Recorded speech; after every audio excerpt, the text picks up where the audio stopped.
ही सोलरचं काम चालू आहे. तिथं ही आमचे भाऊ आलेले आहेत. तर त्यांना बघूनच मी ओळखलं की ते आजारी आहेत. तर आत्ता ते समोर बसलेत. तर त्यांना जे मी प्रश्न विचारतो ते बरोबर आहेत का बघा. कावळी झालती का मध्ये? कावळी नाही. बरं. पायाला सूज येते का आधनं हातापायाला तोंडाला येते? बरोबर आहे. आणि दुसरी गोष्ट लघवी थोडी थोडी होती का बघा सर? लघवी थोडी थोडी होती. बरं. दम भरते का चलले की? चलले की दम भरत आहे. जेवण जात नाही? थोडं जेवलं की असं वाटतं लय जेवलं आहे मी.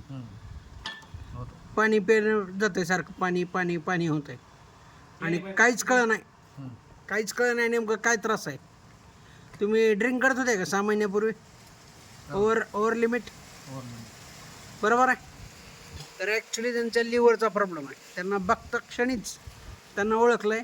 आत्ता जर कावीळ चेक केली तर त्यांचा कावीळ निघते आहे. त्यांचा आता लिव्हरचा प्रॉब्लेम आहे. त्यामुळे त्यांना ही काम म्हणजे कोणीतरी धरून आणल्यासारखं झालं आहे. त्यांना इथं बसूनसुद्धा म्हणजे बसणंसुद्धा त्यांच्यासाठी अवघड गोष्ट आहे. ही आत्ता त्यांना मी चेक केलं आहे. आता लवकरच त्यांना आयुर्वेदिक दवाखान्यामध्ये आपण भेटू आणि त्यांना आपण औषध देऊ आणि त्यांना 100% नीट करू. बघा, पेशंट नुसतं बघितलं की आयुर्वेदिक दवाखान्यामध्ये बार्शीच्या भगवंताच्या आणि स्वामीनारायणच्या कृपेनं पेशंट बघितला की आपण सांगतो पेशंटला काय त्रास आहे. पेशंटला तपासायची सुद्धा गरज नाही.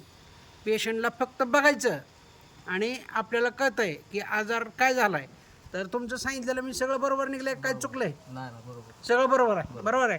आता तुम्ही दारू सोडली, पण दारूचा त्रास आता तुम्हाला भोगा लागला आहे. बरोबर आहे. चालतंय, व्हिडिओ कट करतो.